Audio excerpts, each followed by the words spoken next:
Hello everyone. Welcome back to Everyday English with Miss Love YouTube channel.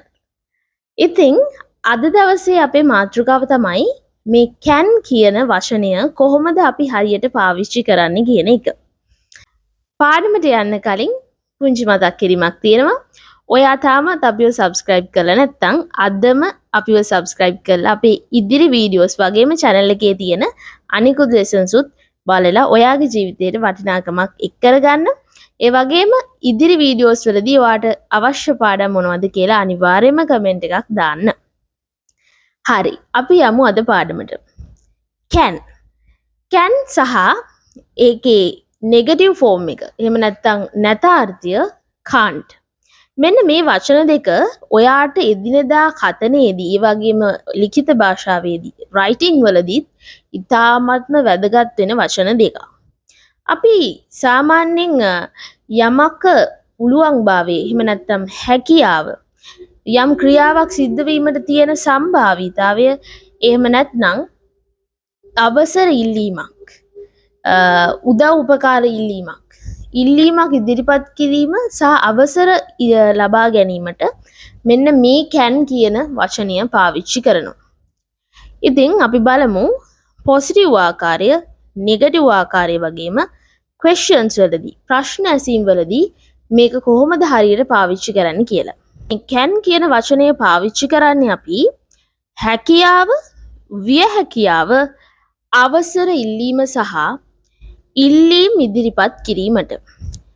ඉතින් මේ වචනය කොහොමද අපි හරියට පාවිච්චි කරන්න කියලා බලමු. මුලින්ම අපි subject එක එහෙම නැත්නම් මේ ක්‍රියාව කරන පුද්ගලයාව යොදා ගන්නවා. ඉන්පසුව අපි මේ can කියන modal verb එක යොදා ගන්නවා.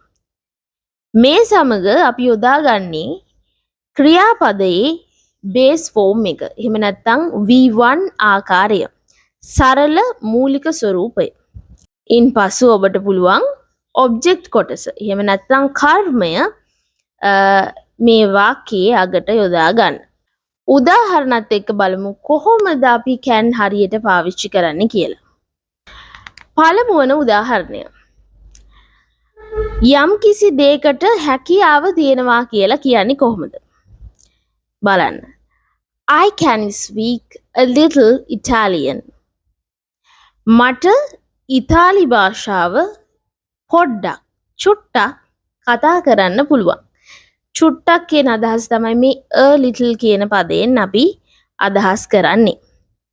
එතකොට මට තියෙනා වූ යම් කිසි හැකියාවක් ගැන මම කියනවා නම් මට පුළුවන් can කියන modal verb එක පාවිච්චි කරලා ඒක ගැන සඳහන් කරන්න.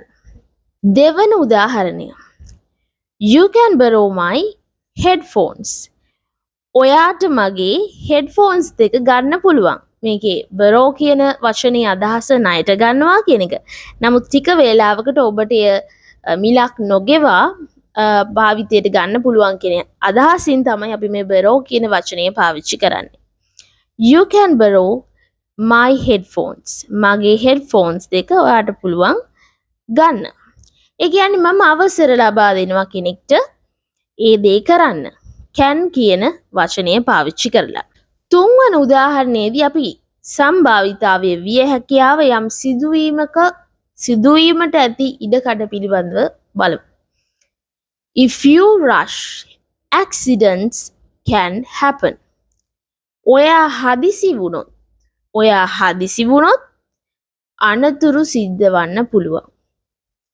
හදිසි වන්නා වූ හේතුව නිසා ඒ හදිසි වීම කියන හේතුව නිසා අනතුරු සිදුවිය හැකි. ඒකට තියෙන සම්භාවිතාවය ගැන තමයි අපි අදහස් කළේ. වීඩියෝ එක බලන ගමන්ම වීඩියෝ එකට ලයික් එකක් දාන්න, කමෙන්ට් එකක් දාන්න. මේ වාක්‍ය රටාව ඇසුරින් ඔයත් වාක්‍ය හදලා කමෙන්ට් කරන්න. හරි. ධන අර්ථය, පොසිටිව් අර්ථය ගැන අපි සාකච්ඡා කළා. දැන් අපි ඍණ අර්ථය එහෙම නැත්නම් නැත අර්ථය ගැන සාකච්ඡා කරමු. can't පාවිච්චි කරන්නේ කොහොමද? මේකත් අර විදිහම තමයි subject එක තියෙනවා. අපිට can't පදේ යොදා ගන්නවා. ක්‍රියාපදයේ මූලික ස්වරූපය යොදාගත්තා. object එක add කළා. බලන්න උදාහරණ. She can't fix this. ඇයට මේක හරිගස්සන්නට නොහැකි. ඇයට මේක හරිගස්සන්නට බැහැ. She can't fix this. ඇයට මෙය හරිගස්සන්නට බැහැ. ඒ කියන්නේ අයගේ නොහැකියාවක්, හැකියාවක් නොමැති භාවයක් තමයි ඉදිරිපත් කරන්නේ. දෙවන උදාහරණය. You can't park here. ඔයාට මෙතන පාක් කරන්න බැහැ. ඒ කියන්නේ ඔයාට අවසර ලබා නොදෙන බවක් තමයි ඒකෙන් අදහස් කරන්නේ. You can't park here. ඔයාට මෙතන පාක් කරන්න බැහැ. තුන්වන උදාහරණය. The store can't be open yet. It's only 6 am. තාමත් කඩේ ඕපන් කරලා තියෙන්න විදිහක් නැහැ. තියෙන්න බෑ. තාමත් උදේ 6යි වෙලාව. ඉතින් මේ කියන්නේ මේ සිදුවීමට ඉඩකඩ නොමැති භාවයක්. can't කියන පදයෙන් අපිට අදහස් කරන්න පුළුවන්. The store can't be open yet. It's only 6 am.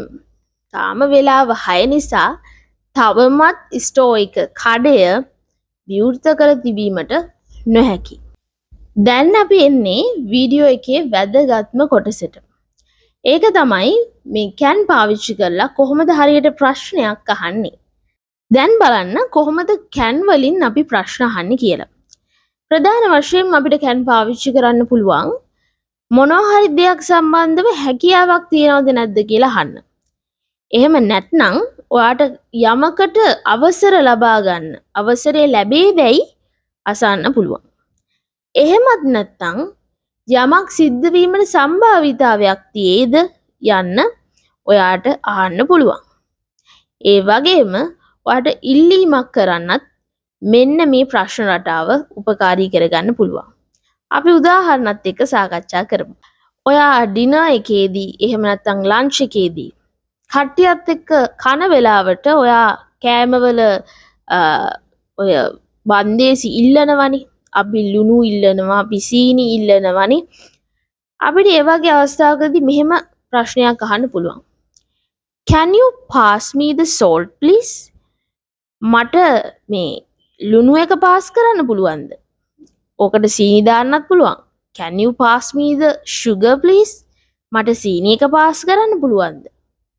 මේ අහන්නේ යමක් ඉල්ලීමක් කිරීමක්. ඉල්ලීමක් ඉදිරිපත් කිරීමක්. දෙවන උදාහරණය. ඔයා යනවා කෞතුකාගාරයක් වගේ තැනකට. ෆොටෝ ගැලරි එකක් වෙන්නත් පුළුවන්. ඔයාට එතන පින්තූරයක් ගන්න අවශ්‍ය වෙනවා. ඉතින් පින්තූර හැමතැනම ගන්න බෑනේ. අවසරලත් තැන්වල පමණයි පින්තූර ගන්න පුළුවන්. ඔයා අහනවා Can I take a picture? මට මේ පින්තූරයක් ගන්න පුළුවන්ද? ඔයා permission එකක් තමයි ඉල්ලන්නේ. Can I take a picture? මට පින්තූරයක් ගන්න පුළුවන්ද? 3. අපේ spoken English classes වලදී ගොඩක් වෙලාවට අහන ප්‍රශ්නයක්. Can you see the screen? Can you see the screen? ඔයාට ස්ක්‍රීන් එක පේනවද? ඔයාට ස්ක්‍රීන් එක පේනවද? ඔයාට යමක් පෙනේද නොපෙනේද? ඔයාගේ ඇබිලිටි එක ඒ සිදුවීම සිදුවේද නොවේද යන්න භාවය පිරික්සීමට අපිට can පාවිච්චි කරලා ප්‍රශ්න අහන්න පුළුවන්. ඉතින් අද දවසේ මේ වීඩියෝ එකෙන් ඔයා වටින දෙයක් ඉගෙන ගත්තා නම් අනිවාර්යයෙන්ම අපිව subscribe කරන්න, මේ වීඩියෝ එකට like කරන්න, ඔයාගේ යාළුවන්ටත් බලන්න මේ වීඩියෝ එක share කරන්න.